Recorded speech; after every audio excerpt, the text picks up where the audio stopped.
أشهد أن لا إله إلا الله وحده لا شريك له وأشهد أن محمدا عبده ورسوله أما بعد اللهم صل على محمد وعلى آل محمد كما صليت على إبراهيم وعلى آل إبراهيم إنك حميد مجيد اللهم بارك على محمد وعلى آل محمد كما باركت على إبراهيم وعلى آل إبراهيم إنك حميد مجيد. அஸ்ஸலாமு அலைக்கும் வரஹ்மத்துல்லாஹி வபரகாத்துஹு. கடந்த வாரம் அப்பாசிய கிலாபத் எப்படி உருவானது என்பதை பற்றிய தகவல்களை நாம் மிக சுருக்கமாக பார்த்தோம். இன்ஷா அல்லாஹ் இன்றைக்கு அப்பாசிய கிலாபத்தின் முதல் கலிஃபாவாக பொறுப்பேற்ற அப்துல்லா சப்பாவின் ஆட்சிகால நிகழ்வுகளை பற்றி நாம் மிக சுருக்கமாக தெரிந்து கொள்ளோம். அப்பாசிய கிலாபத்தின் முதல் கலிஃபாவாக ஹிஜ்ரி 132 அதாவது கிபி 750 ஆண்டு ஜனவரி மாதம் 25 என்று பொறுப்பேற்ற அபுல் அப்பாஸ் என்ற அப்துல்லா சப்பாவின் முழு பெயர் அபுல் அப்பாஸ் அப்துல்லா சப்பா பின் முஹம்மது பின் அலி பின் அப்துல்லா பின் அப்பாஸ் பின் அப்துல் முத்தலிப் பின் ஹாஷி. இவர் ஈராக்கின் பல்கா பகுதியில் உள்ள ஹமீமா என்ற ஊரில் ஹிஜ்ரி 104 ஆண்டில் பிறந்தார். இவர் கலிஃபாவாக பொறுப்பேற்கும் பொழுது அவருடைய வயது 28. இவர் போர் திறமையும் கொடைத்தன்மையும் அறிவு கூர்மையும் உள்ளவராக இருந்தார். அப்துல்லா சப்பா கலிஃபாவாக பதவியேற்றவுடன் தன் தந்தையின் சகோதரர்களை பஸ்ரா, சிரியா போன்ற பல பகுதிகளுக்கு ஆளுநர்களாக நியமனம் செய்து அந்தந்த பகுதி மக்களிடமிருந்து வாக்குறுதி பெற்றார். அபுல் அப்பாஸுக்கு வாக்குறுதி அளிக்க மறுத்தவர்கள் அடக்கப்பட்டார்கள் அல்லது அழிக்கப்பட்டார்கள். இதற்கு உதாரணமாக ஒரு தகவலை மட்டும் இப்பொழுது நாம் தெரிந்து கொள்ளலாம். ஈராக்கின் வடக்கு எல்லையில் உள்ள மோசில் என்ற பகுதிக்கு ஆளுநராக முகமது பின் சூல் என்பவரை நியமனம் செய்து அனுப்பி வைத்தார் கலிஃபா அபுல் அப்பாஸ். இப்பொழுது அந்த முகமது பின் சூல் ஆளுநராக பொறுப்பேற்று மக்களிடம் வாக்குறுதி பெறுவதற்காக மோசில் நகருக்குள் நுழைகிறார். மோசில் மக்கள் அப்பாசியர்களுக்கு எதிரான மனநிலையில் இருந்ததுனால முகமது பின் சூலை ஊருக்குள் அனுமதிக்க மறுத்து அவரை வெளியேற்றிவிட்டார்கள் அந்த மக்கள். இதனால் கோபமடைந்த அபுல் அப்பாஸ் தன்னுடைய சகோதரர் யஹ்யா பின் முகமது பின் அலி என்பவரின் தலைமையில் 12,000 வீரர்களை மோசிலுக்கு அனுப்பி வைத்தார் அபுல் அப்பாஸ். மோசில் போய் சேர்ந்த யஹ்யா ஆளுநர் இல்லத்தில் தங்குகிறார். மோசிலின் தலைவர்கள் அனைவரையும் சில ஆசை வார்த்தைகளை கூறி ஆளுநர் இல்லத்திற்கு வரவழைக்கிறார் யஹ்யா. அதன் பிறகு அவர்கள் அனைவரும் நயவஞ்சகமான முறையில் கொல்லப்பட்டார்கள். இதனால் கோபமடைந்த மக்கள் யஹ்யாவை எதிர்க்க ஒன்று கூடுகிறார்கள். ஆனால் அவர்கள் எண்ணம் நிறைவேறவில்லை. மாறாக தாம் உயிர் பிழைத்தால் போதும் என்ற மனநிலைக்கு அவர்கள் தள்ளப்பட்டார்கள். இந்த நேரத்தில் ஜாமியா பள்ளிவாசலுக்குள் நுழைபவர்களுக்கு மன்னிப்பு வழங்கப்படும் என்று ஒரு பொது அறிவிப்பு செய்கிறார் யஹ்யா. மக்கள் எல்லாம் பள்ளிவாசலை நோக்கி வருகிறார்கள். அதற்கு முன் தன்னுடைய வீரர்களை பள்ளிவாசலின் நுழைவாயிலில் நிற்க வைத்திருந்தார் யஹ்யா. பள்ளிவாசலுக்குள் நுழைந்த 11,000 பேர்களும் கொல்லப்பட்டார்கள். அது மட்டுமல்ல, கொடூரமாக கொல்லப்பட்ட தங்களுடைய கணவன்மார்கள், தந்தைகள், சகோதரர்கள், மகன்களுக்காக பள்ளிவாசலுக்கு வெளியே பெண்கள் அழுது புலம்புவதை காதில் கேட்ட யஹ்யா அவர்கள் அனைவரையும் கொல்லும்படி உத்தரவிடுகிறார். இவ்வாறாக தொடர்ந்து 3 நாட்கள் நகரத்தின் பெரும்பாலான பகுதிகளில் கூட்டுப்படுகொலைகள் கொடூரமாக நடந்து முடிந்தன. இந்த கொடூர சம்பவத்தை அறிந்த கலிஃபா அபுல் அப்பாஸ் மோசில் ஆளுநராக தன்னுடைய தந்தையின் மற்றொரு சகோதரரான இஸ்மாயில் பின் அலியை நியமித்துவிட்டு யஹ்யாவை பாரசீகத்திற்கு இடமாற்றம் செய்தார் கலிஃபா சப்பா. இந்த நேரத்தில் நாம கடந்த வாரம் அதாவது பகுதி 136 தெரிந்து கொண்ட ஒரு தகவலை இப்பொழுது நாம் நினைவில் வைத்துக் கொள்ள வேண்டும். அதாவது ஹிஜ்ரி 131ஆம் ஆண்டின் துல்ஹஜ் மாதத்தில் ஒரு நாள் அப்பாசியர்களும் அவலியர்களும் ஒரு வீட்டில் ஒன்று கூடுகிறார்கள். அந்த கூட்டத்தில் நப்சுல் சாக்கியா என்று அழைக்கப்படும் ஹசன் ரலியல்லாஹு அவர்களின் வழி தோன்றலான முகமது பின் அப்துல்லா பின் ஹசன் முத்தன்னா என்பவரை அந்த கூட்டத்தில் கலந்து கொண்ட அனைவரும் அடுத்த புதிய கலிஃபாவாக ஒரு மனதோடு தேர்வு செய்கிறார்கள். இந்த கூட்டத்தில் அலி ரலியல்லாஹு அவர்களின் வழி தோன்றல்களில் ஒருவர் அடுத்த கலிஃபாவாக தேர்வு செய்யப்பட்டதை அப்பாசியர்கள் விரும்பியோ விரும்பாமலோ ஏற்றுக்கொள்ள வேண்டிய சூழ்நிலைக்கு தள்ளப்பட்டார்கள் என்ற இந்த செய்தியை நாம் ஞாபகத்தில் வைத்துக் கொள்ள வேண்டும். இவ்வாறாக அந்த கூட்டத்தில் அவலியர்களும் அப்பாசியர்களும் ஒரு மனதோடு ஒரு கலிஃபாவை தேர்வு செய்ததற்கு மாற்றமாக, அதாவது கலிஃபாவாக முகமது பின் அப்துல்லா பின் ஹசன் முத்தனா என்பவரை தேர்வு செய்வதற்கு பதிலாக இப்பொழுது அபுல் அப்பாஸ் தேர்வு செய்யப்பட்டிருக்கிறார். இதனால் தங்களுக்கு உரிமையான கலாபத்தை அப்பாசியர்கள் பறித்துக் கொண்டதாக பொங்கி எழுகிறார்கள் அவலியர்கள். இதுதான் அப்பாசியர்களுக்கும் அவலியர்களுக்கும் இடையே ஏற்பட்ட முதல் கருத்து வேறுபாடு.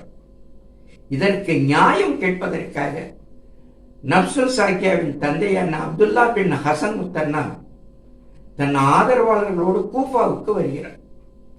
இந்த நேரத்தில் நாம புரிந்து கொள்ள வேண்டியது என்னவென்றால், உமையா கலாபத்தை ஏற்படுத்துவதற்காக அதன் முதல் ஆட்சியாளரான முஆவியா ரலியல்லாஹு அவர்கள் கையாண்ட அதே வழியைத்தான் அப்பாசிய கலாபத்தின் முதல் ஆட்சியாளரான அப்துல்லா சப்பாவும் இப்பொழுது பின்பற்றுகிறார். அன்று உமையாக்களுக்கு எதிராக இருந்த அவலியர்களையும் பிற இனக்குழு மக்களையும் முஆவியா ரலியல்லாஹு அவர்கள் தனது கொடைத்தன்மையாலும் அன்பளிப்புகளாலும் தன் பக்கம் இழுத்து தனது கலாபத்தை வலுப்படுத்திக் கொண்டார். அதுபோலவே இப்பொழுது கலிஃபா அபுல் அப்பாஸ் அதே வழிமுறையை பின்பற்றி 10 லட்சம் திர்ஹம்களை அப்துல்லா பின் ஹசன் முத்தனாவுக்கு அன்பளிப்பாக கொடுத்து அவரை சமாதானப்படுத்திவிட்டார். அதோடு மட்டுமல்லாமல் அவலியர்கள் அனைவருக்கும் பலவிதமான அன்பளிப்புகளை வழங்கி அவர்களையும் தன் பக்கம் ஈர்த்துக் கொள்கிறார் கலிஃபா சப்பா. பணத்தை கொட்டி அவர்களை பேச விடாமல் செய்ததுதான் சப்பாவின் ஆட்சி காலத்தில் மிகப்பெரிய சாதனையாக இருந்தது என்று வரலாற்று ஆசிரியர்கள் பதிவு செய்திருக்கிறார்கள். அபுல் அப்பாஸுடைய ஆட்சி காலத்தில் அபு முஸ்லிமுடைய செயல்பாடுகள் எப்படி இருந்தன என்பதை பற்றி நாம் இப்போ மிக சுருக்கமாக தெரிந்து கொள்ளலாம். அப்பாசிய கலாபத் ஏற்படுவதற்கு முக்கிய காரணமாக இருந்த அபு முஸ்லிமை குராசான் ஆளுநராக நியமித்து குராசான் மக்களிடமிருந்து கலிஃபா சார்பாக வாக்குறுதி பெற முடிவெடுக்கிறார் கலிஃபா. ஆனால் அபுல் அப்பாஸ் சப்பா கலிஃபாவாக ஆவதற்கு முன்பே குராசான் பகுதி முழுவதையும் தன் கட்டுப்பாட்டுக்குள் கொண்டு வந்து அதை தன்னுடைய ஒரு அரசாக கருதி ஆட்சி செய்து வருகிறார் அபு முஸ்லிம். இப்பொழுது அபு முஸ்லிமின் மனநிலையை புரிந்து கொண்ட கலிஃபா அபுல் அப்பாஸ் அவர் மீது எந்த நடவடிக்கையையும் எடுக்க முடியாத சூழ்நிலையில் இருக்கிறார். காரணம், அபு முஸ்லிம் அரசாற்றல் மிக்கவராகவும் ஒரு சிறந்த ராஜ தந்திரியாகவும் மக்களின் முழு ஆதரவு பெற்றவராகவும் இருக்கிறார். இதையெல்லாம் தாண்டி அவர் மீது கை வைத்தால் குராசான் பகுதி ஒரு கலவர பூமியாக மாறிவிடும். இதையெல்லாம் நன்கு யோசித்து பார்த்த கலிஃபா அபுல் அப்பாஸ் அவரை அழிப்பதற்கு ஒரு சரியான சந்தர்ப்பத்தை எதிர்பார்த்து காத்துக் கொண்டிருக்கிறார். அபு முஸ்லிம் தன்னை அப்பாசிய கலாபத்தின் நிறுவனராகவும் கலிஃபா சப்பாவின் காப்பாளராகவும் நினைத்துக் கொண்டு செயல்பட்டுக் கொண்டிருக்கிறார். காரணம், எந்த ஒரு காரியமாக இருந்தாலும் கலிஃபா அபுல் அப்பாஸ் அபு முஸ்லிமுடன் கலந்து ஆலோசித்து பிறகுதான் முடிவெடுப்பார். ஆனால் அதற்கு மாற்றமாக அபு முஸ்லிம் கலிஃபாவை கலக்க வேண்டிய விஷயங்களை கலக்காமல் தன்னிச்சையாக அவர் அந்த காரியத்தை செய்யும் பொழுது அதை சப்பாவால் தட்டி கேட்க முடியவில்லை.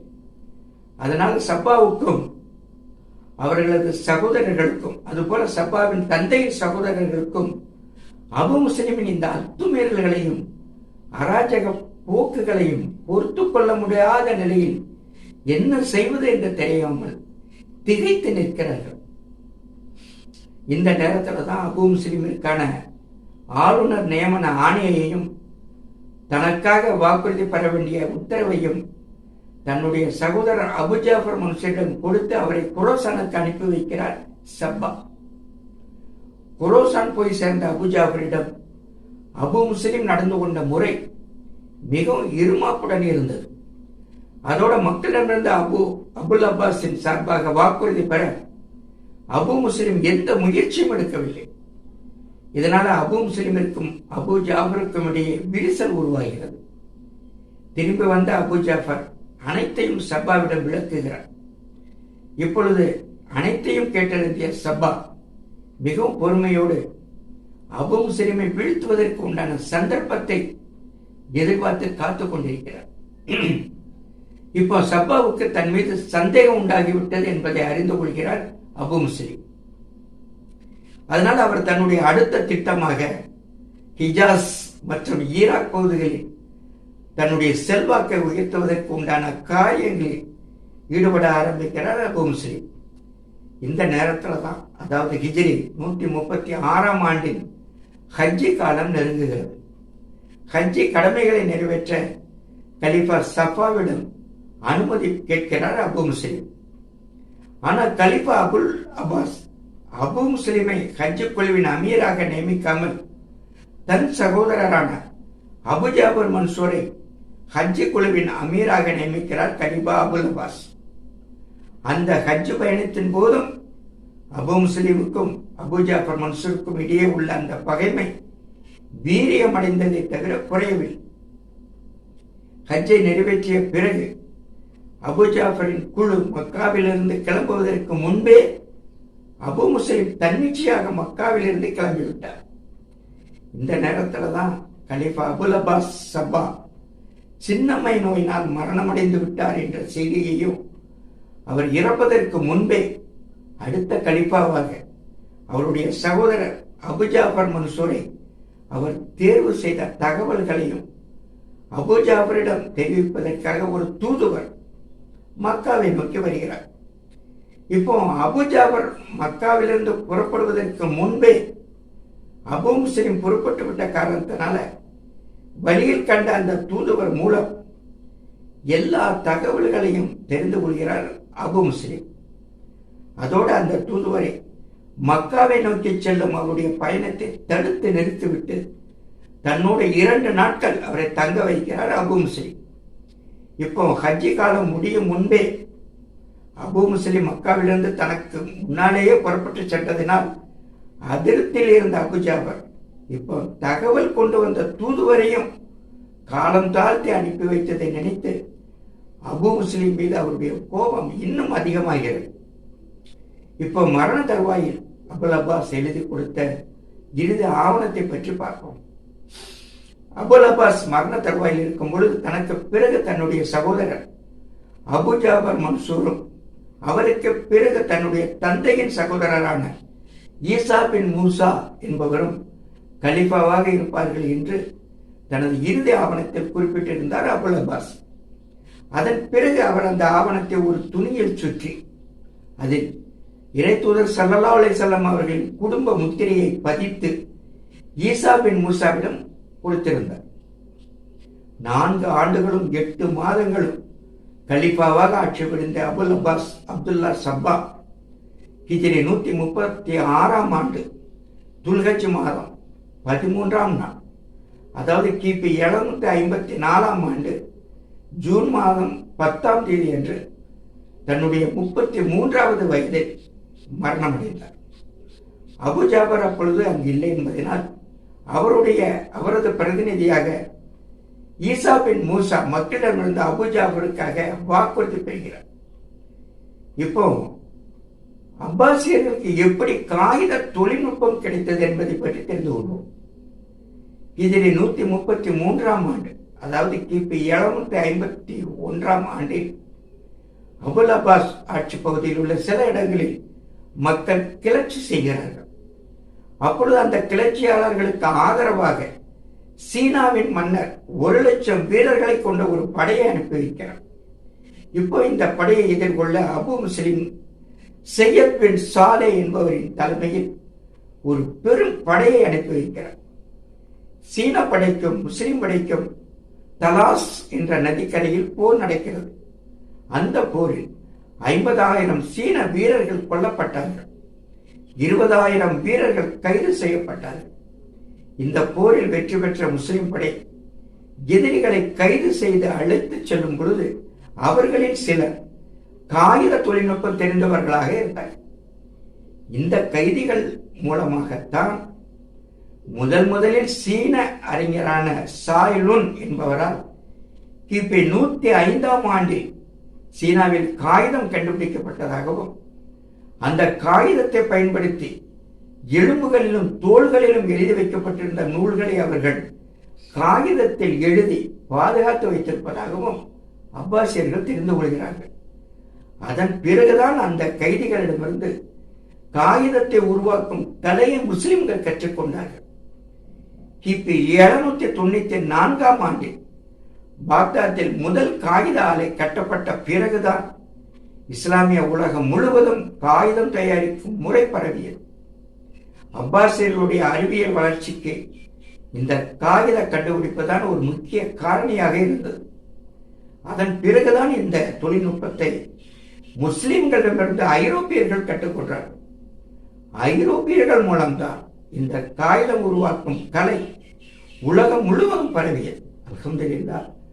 அடுத்த வாரம் இதன் தொடர்ச்சியாக அப்பாசிய கலாபத்தின் 2வது கலீஃபாவாக பொறுப்பேற்ற அபு ஜாஃபர் மன்சூர் ஆட்சி காலத்தில் நடந்த சில முக்கிய நிகழ்வுகளை நாம் மிக சுருக்கமாக தெரிந்து கொள்ளலாம்.